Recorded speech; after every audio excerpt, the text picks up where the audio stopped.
Hello, I'm Ellen Bintz, coming today from Wheaton, Illinois, in the USA. Welcome to Impact, a podcast about how we can each bring about real change in the world and getting practical in making that happen. And hello, I'm Clive Johnson, coming today from Leigh-on-Sea in the UK.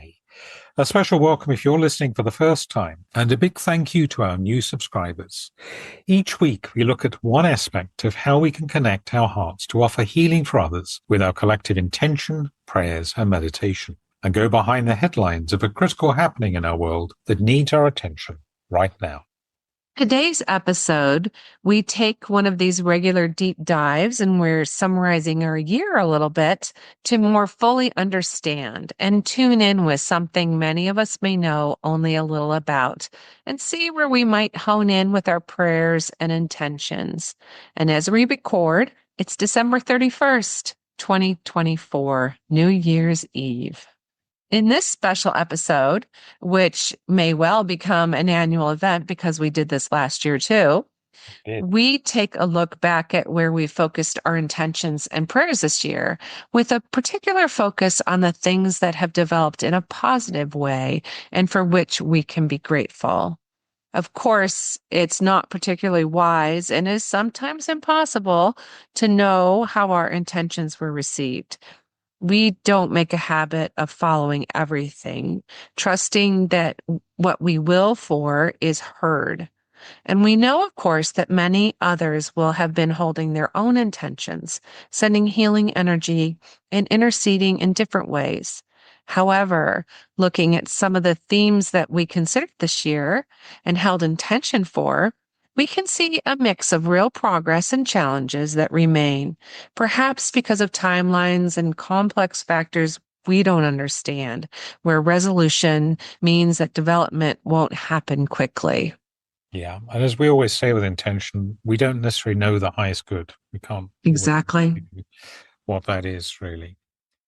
So among areas where challenges remain are apparent limited progress in changing Russian citizens' perception of migrant workers, such as the Tajiks, which we covered earlier in the year when we were considering the Crocus City Hall attack in Moscow and the aftermath of that. That was way back in March, incredibly. Wow. Yeah. There seems to be limited evidence of a de-escalation in tensions in Israeli-Iranian relations, although I think on a really positive note here, it hasn't actually seemingly escalated at what seemed to be at one point potentially a war in the making. And this has been going on for months now. We looked at this topic way back in April when Iran launched an unprecedented direct attack on Israel.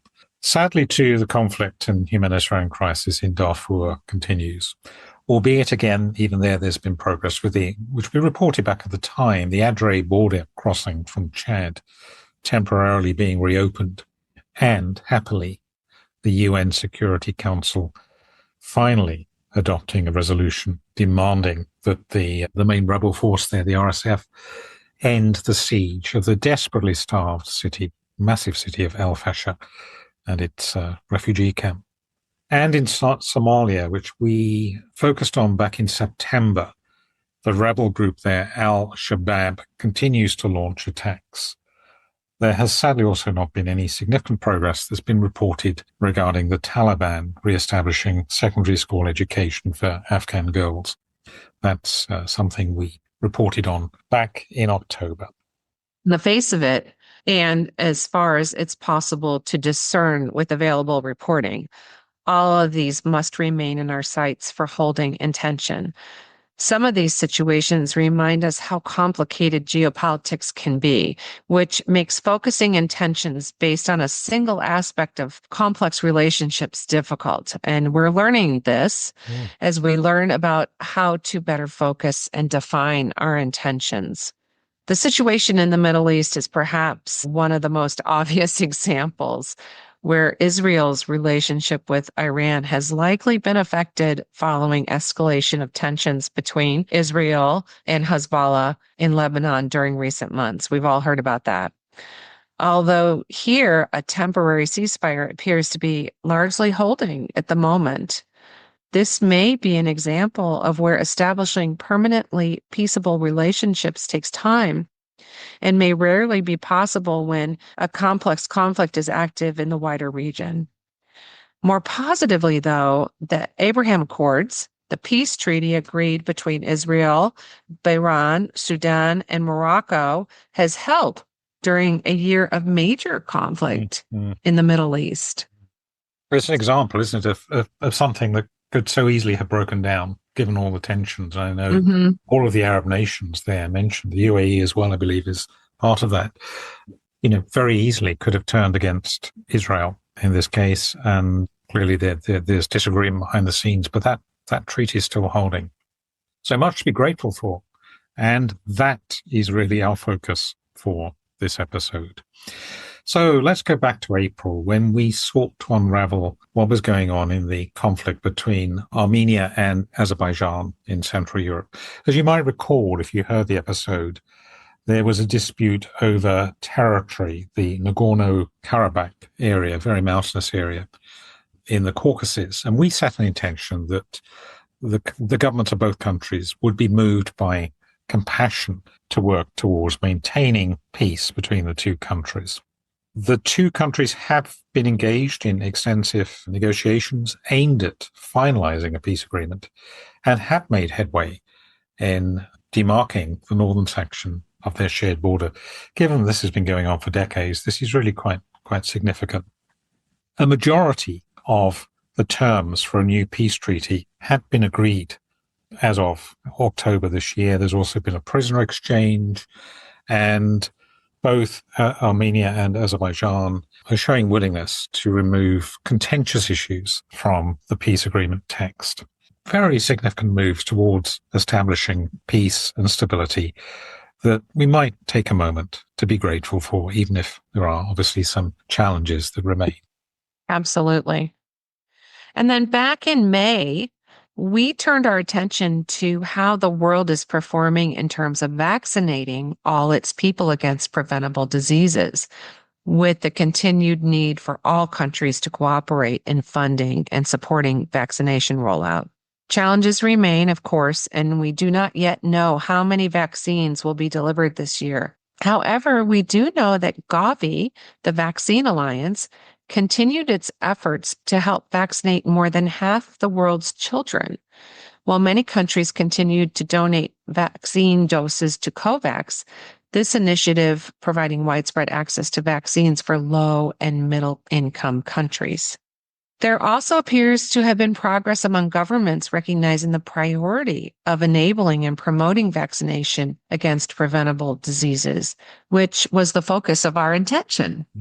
Also back in May, we focused on the aim of the African Union for the governments of all African countries to continue to recognize the value of cooperating and committing to working together and satisfying the objectives of the Union.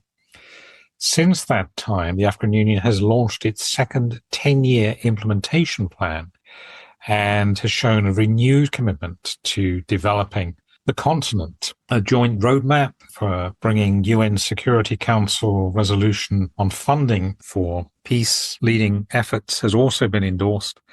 And very significantly, the Union gained membership of the G20.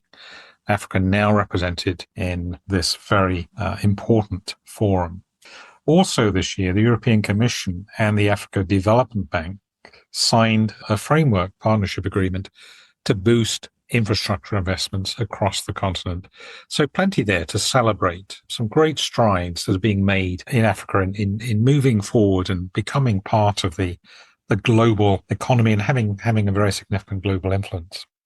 Now, turning our attention to the bitter ethnic conflicts and humanitarian crisis in Myanmar, we set an intention that the newly appointed UN Special Envoy on Myanmar, Julie Bishop, and all international actors who may have influence over Myanmar's military junta leadership and warring ethnic groups would have wisdom to know how to pursue a path towards peace in that country.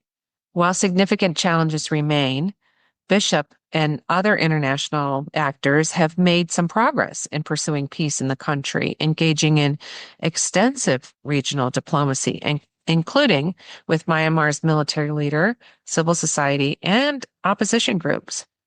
China has also increased its involvement in peace efforts, brokering peace talks between the Three Brotherhood Alliance and the military government in Kunming, resulting in a ceasefire agreement.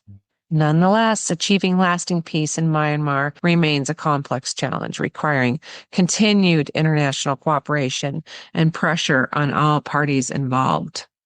But again, given how complex this is, remember at the time commenting on the delicacy of the diplomacy and establishing relationships that she met in this new role, and the complex opposition to the junta that exists between the different ethnic groups within Myanmar and China's influence. And these are really very significant steps forward, ones to be grateful for. Absolutely. So coming through to the summer, July, we looked at the need for a multinational commitment to combat the health, environmental and other challenges of microplastic pollution, specifically willing that all signatory nations to the UN Treaty on Plastic Pollution will be moved to honour their commitments to reduce plastic pollution in line with the treaty's recommendations.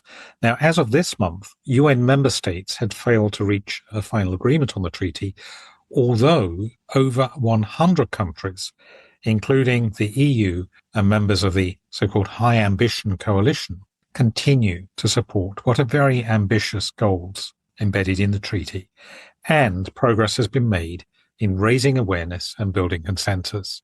So let us will that there will be a finalized agreement on those areas of contention. They will be resolved very, very soon. It's looking very promising at the moment. I do think there's definitely a heightened awareness of this problem this year has been brought about, and people are talking about it and trying to do what they can, although it's so difficult with how much plastic is in our world every day. And it just shows, doesn't it? Again, 100 nations already agreeing. That is a huge step forward.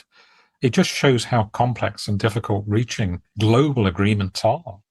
Yeah, I listened to a podcast or a story, I can't remember which one it was, with the person who was the head of the whole plastic alliance of the world. And he talked about them knowing there is a problem and they are trying to address it and do things to help the world and the ocean and, our blood, where we reported that people said, what was it? 71% of people will have microplastics in their blood or something. It's very a crazy statistic. Yes. I do remember that, very scary. Yeah. Statistic about the waste of vehicle tires end up being broken down, the microplastics ending up in the ocean. Right. Really right. Scary. But definitely this work, intention, prayer, it's moving hearts, it's moving minds, it's giving a resolve, it's inviting wisdom where there are areas of contention. This is really vital work, I believe, and it's making a difference. I agree. We have to agree, right? We do. That's what we're here for. Right. We wouldn't be doing this if we didn't believe that. No. So among the many countries that went to the polls this year, we profiled the desperate problems the Pacific nation of Kiribati has had in accessing grants to help combat its fight against rising sea levels. We set an intention that all who have influence on the Green Climate Fund grant allocation will have wisdom and an urgent will to streamline the grant application processes so that countries like Kiribati can more quickly be considered for and receive vital funds to help offset the existential challenge of climate change. Significant progress has been made in streamlining the GFC grant allocation process, including implementation of enhanced efficiency measures for approving readiness grants and a refocusing of attention on accrediting direct access entities. The GFC board approved over $1 billion US dollars for climate projects in a single meeting, expanding its portfolio to 286 projects across 133 countries, while its second replenishment reached a record funding level of $12.8 billion US dollars, pledged by 31 countries for the next 4 years. Kiribati received support to strengthen its resilience to economic and climate-related risks, including a $10 million grant from the World Bank. while a readiness proposal was developed to improve Kiribati's capacity to access climate finance and engage with the GFC, focusing on building human, technical, and institutional capacity. This marks significant, if still inadequate, progress on an issue that has seen only limited progress in previous years. Let's take a moment to give thanks for this. It's a real step change, again, Yes. for something that's been known, of course, and talked about for many years. And here there's a real movement, but it needs to continue in that direction, of course. Exactly. Now, another country that went to the polls at a time of great ethnic tension and economic uncertainty, one of these critical elections that's been the case for so many countries, was Sri Lanka. Following its election in November, which saw President Anura Dissanayake and his National People's Power coalition win a landslide victory. Since that time, significant progress has already been made. An Economic Transformation Act has been enacted, which outlines a national strategy for economic growth, attracting investment, and integrating global trade. Inflation remains contained, and the World Bank reports that Sri Lanka's economy has stabilized. I think when we were looking at Sri Lanka earlier in the year, we mentioned that this was very much not the case. Even a year ago, there was tremendous economic instability there. Growth is now expected to reach more than 4% this year. And while it's too early to say what effect the result may have for Sri Lanka's minority Tamil people, the main targets of the ethnic discrimination in the past, the election does appear to mark a critical turning point in the country's political culture, which really is a heartwarming and hope-giving sign of a brighter future, again, for a country where that conflict has been raging virtually since independence. So not insignificant, again, what's happening there. But something we should keep our eye on, too, for those Tamil people. Yes. Among many other elections that occurred this year, the election appeared to be both free and fair, which has been the guiding focus for the Legacy Labyrinth Activist Network this year. Yay. Overall, around 4 billion people participated in elections across more than 70 countries. I thought you were going to say participated in the Labyrinth Activist Network. That would have been nice. That would have been nice. So this was an unprecedented year for electoral intensity. The integrity of elections was maintained in many countries, despite concerns about AI and sophisticated manipulation techniques. And while we can't know what's in the best interest of their people, a narrow victory for a pro-democracy government in Moldova contrasted with the disputed win of the pro-Russia Georgian Dream Party in Georgia. The rise of a populist candidate from virtually nowhere to contest Romania's election was a surprise, although the second round to vote in the president there was annulled. And at the time of our recording, it's not clear where the political dust will settle in that major Eastern European country. Major that annulment. Yeah.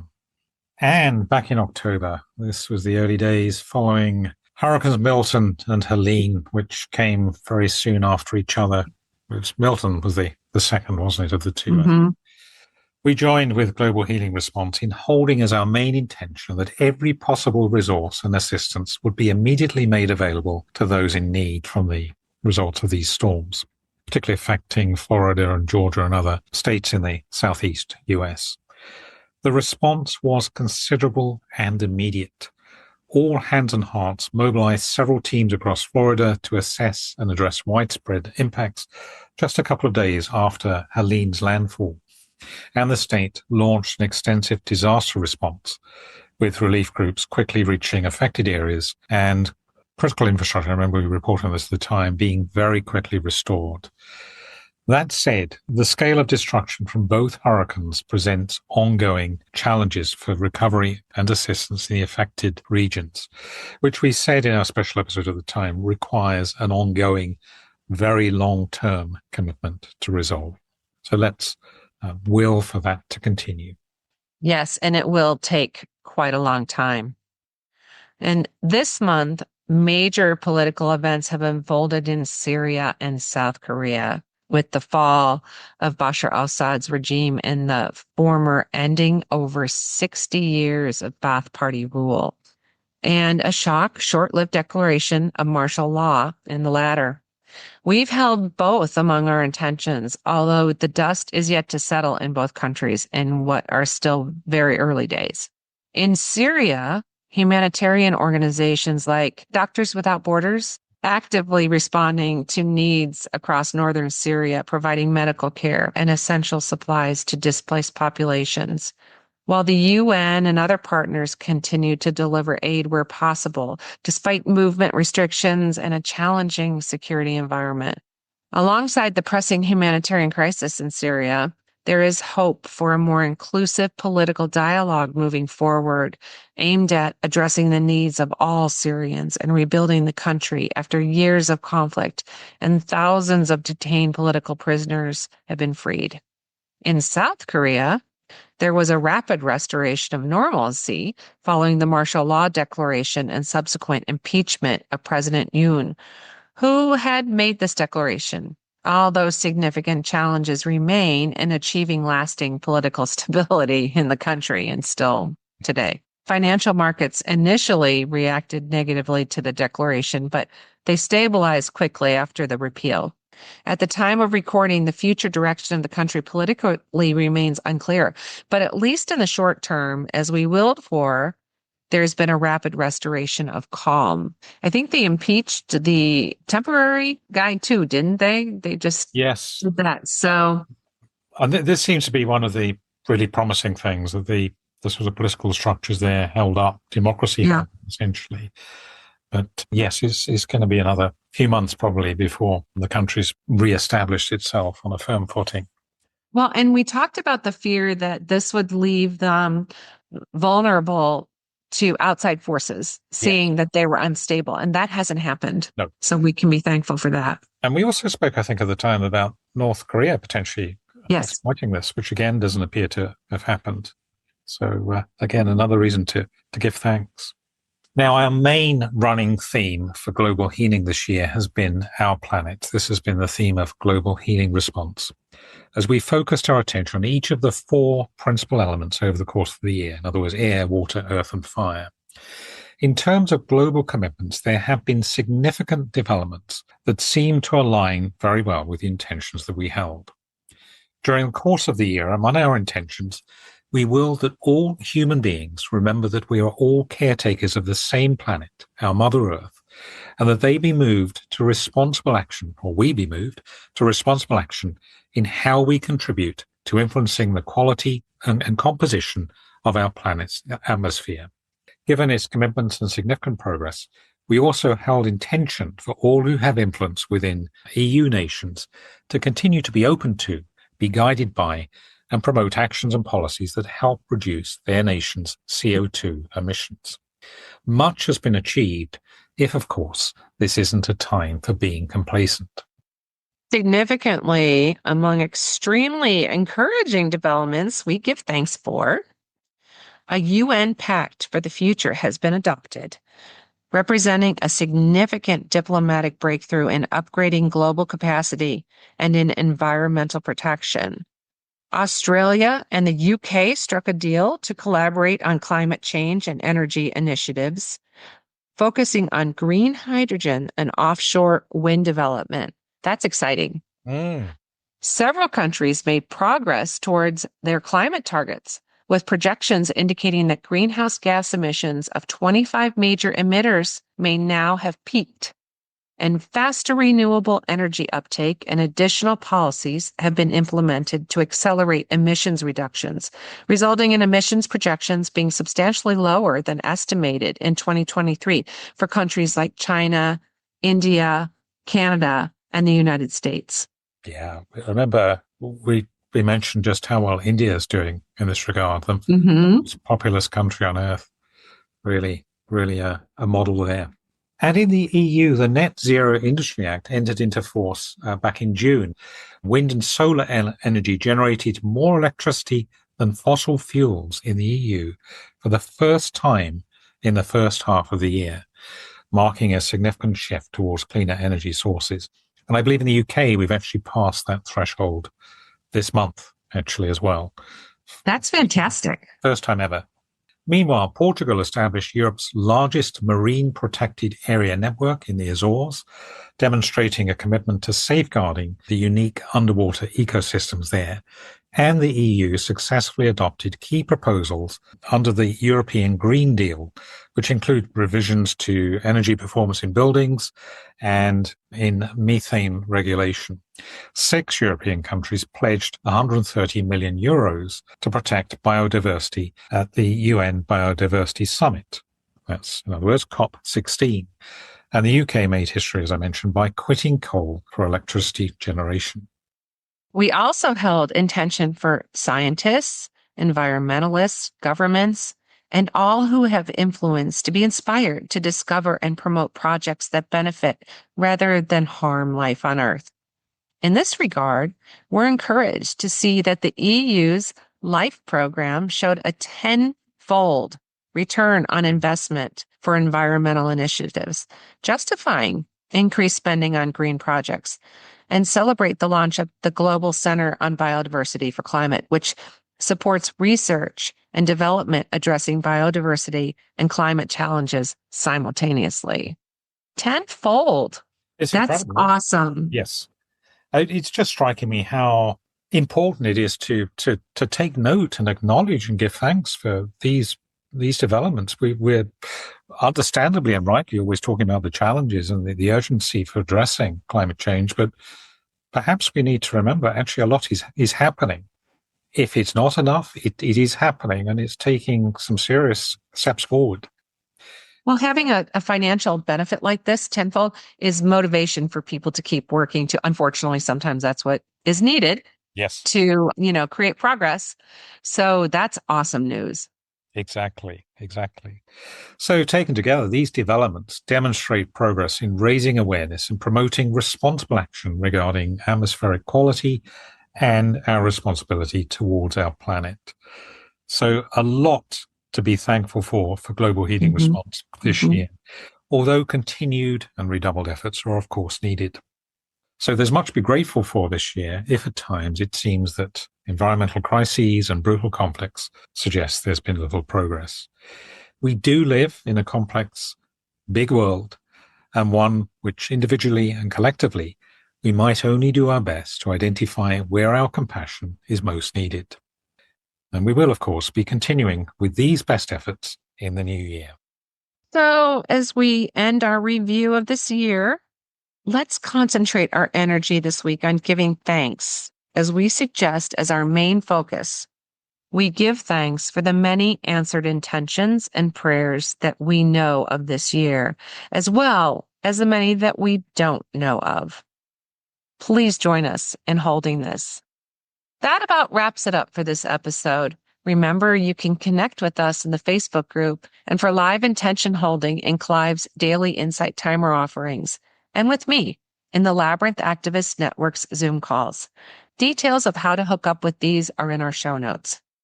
Look out too for our next special topic episode, which we'll be releasing in the next few days. Thank you for listening and for sharing with us and holding intentions. We look forward to connecting again next time. And in the meantime, thank you for being with us this year. Happy New Year. Go well. Stay safe.